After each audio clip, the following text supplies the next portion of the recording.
much Friday, but it's Saturday. My job today is basically clear this room of the new house and turn it into a usable office so I can start doing some proper filming in here. But I might as well break it up with answering a few questions. So I've asked on Instagram, Twitter, Facebook, all the rest of it. I'm going to pick 5 questions out. Let's get to it.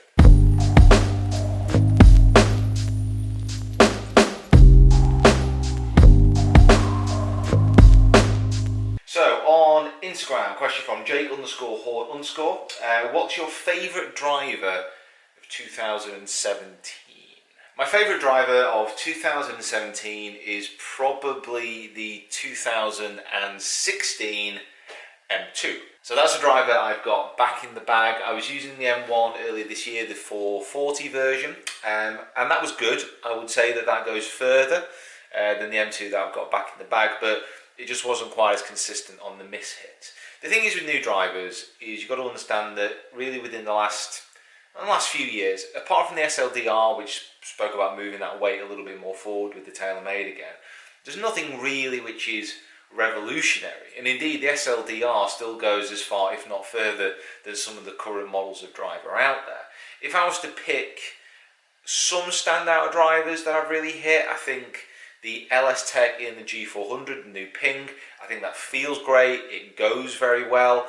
The look of it, not 100% keen on, but that certainly performs very, very well. I think drivers like the Epic, you can't really not mention because of how popular it was. I think it's a good driver. I probably prefer the Ping a little bit more. Maybe the vertical groove driver for being pointless, but wonderfully optimistic with what it claims to do. And then for people who are looking for a driver as far as forgiveness is concerned, I think the JPX 900, the Mizuno, is very, very good. I think it spins too much for players with faster swing speeds in most of the settings that I've personally tried. And of course this is a personal opinion, but I think overall I'm still sticking with the M2 from last year. Still an amazing driver.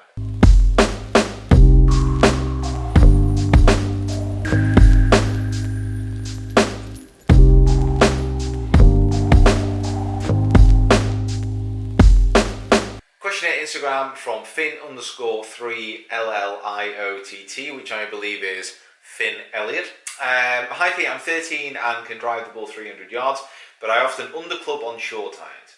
Have you any tips for hitting shorter irons further? Keep up the good work. So if you are hitting the ball 300 yards, then well done. For a start, it's certainly possible. I would be checking that on-course data. So I download a stats app, I would check how far you are actually hitting it in reality on the course, because it can often come as quite a surprise to the distances that you are hitting it. However, trying to get the short irons to go further distances, this is something that you need to maybe change your perspective on. I think a lot of people need to change their perspective on as well. When you start to get to your lofted irons, so your short irons, your wedges and all the rest of it, it doesn't matter how far you hit them. If you hit your 9-9 100 yards, then fine. As long as that is the distance that it goes every single time. What you will find with most of the tour players when they get to their irons, they have weaker iron lofts than pretty much every single amateur golfer out there. And the reason for that is it's all about controlling distance with the irons. With the driver, you want to hit it straight, you want to hit it as long as possible. But when it gets down to short irons, it's about controlling the distance. So if you're consistently hitting your short irons below the hole, switch up an iron. Don't try and hit those shorter irons further, switch up an iron and swing freely. And that is advice that a lot of golfers should follow. On a side note of that, again, try to use a stats app. Try and figure out how often you are short of the green. It will surprise you.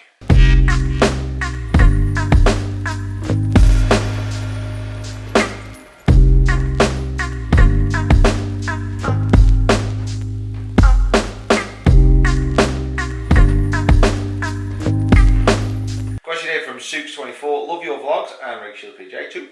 Have you settled on a putter going forward into 2018? And the short answer to that is no, I have not. So I'm just trying out a couple of Bettinardi putters at the moment, which I really like the look of, love the feel of as well. Over short distances, I was using the Cure putter, and it's great over short distances, but it's not big, and I don't know, I just don't know if I can see myself using it going forward, but for what it says on the tin, it's great. So I'll have to figure that out a little bit more. And I've got a lot more putters to actually test as well. I've just not found one that I'm instantly in love with yet. And I don't know if true love is a thing for me in my putters. I think it might just be finding something I like moderately and working on the relationship until we strike a middle ground that we're both comfortable with. Seriously, what is this?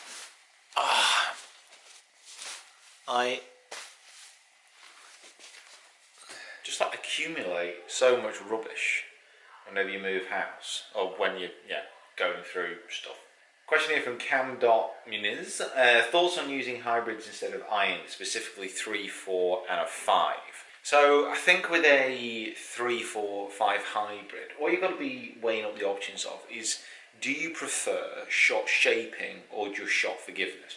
Because with a 3, 4, 5, you're going to be able to alter trajectory a little bit more, you're going to be able to shape left and right a little bit more, but is that something you're bothered about, or are you simply bothered about strike and consistency? Because if you're using a hybrid, what that gives you, because it's that cross between the fairway wood and an iron, the perimeter weighting is being pushed out to the sides a little bit more, so it's got a higher MOI, so if you strike a toe or a heel, you're going to get more forgiveness and more distance, whereas if you do that with an iron, you're going to be struggling. Also, generally hybrids don't have too much of a hosel, so you can get away with pipe shots a little bit more. But it does depend what you're looking for. Are you someone who needs that forgiveness?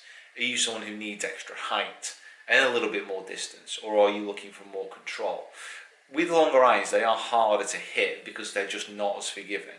So there's no correct answer. I prefer to use longer irons because it offers me more options with the types of shots, but they're not for everyone. Question here from AA40N McGrath. Do you often hit driver off the deck, and why not? I do often find it very useful. So yeah, I do hit driver off the deck a fair bit actually, just because it's a shot I can play. If you get a strong lofted 3 wood, it's going to do pretty much the same job. When you hit a driver off the deck, one of the reasons it actually gets up into the air, you've got face bulge on a driver. So if you hit it out of the heel, it goes a little bit left to right because of gear effect. Hit it on the toe, goes a little bit right to left. If you hit the ball on the bottom, there's a little bit of gear effect working that way. So rather than just going down, backspin works upwards and gets the ball up into the air. But it is still going to go generally lower than a 3 wood would. A 3 wood would do. And it does give that little bit of distance. And it's a shot that, it's not going to cause you to suddenly start storming courses, but it's a useful one to have in the bag every now and again.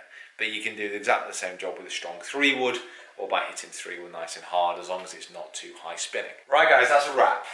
Gonna crack on with this, gonna get this edited and uploaded for tomorrow. Thanks so much for watching. Make sure you subscribe to the channel if you haven't already. Also, I'm almost at 20,000 subscribers. 20,000 subscribers? Oh man. So yeah, it's been a long couple of days. 120,000 subscribers, which means it's going to be the next round of the giveaway.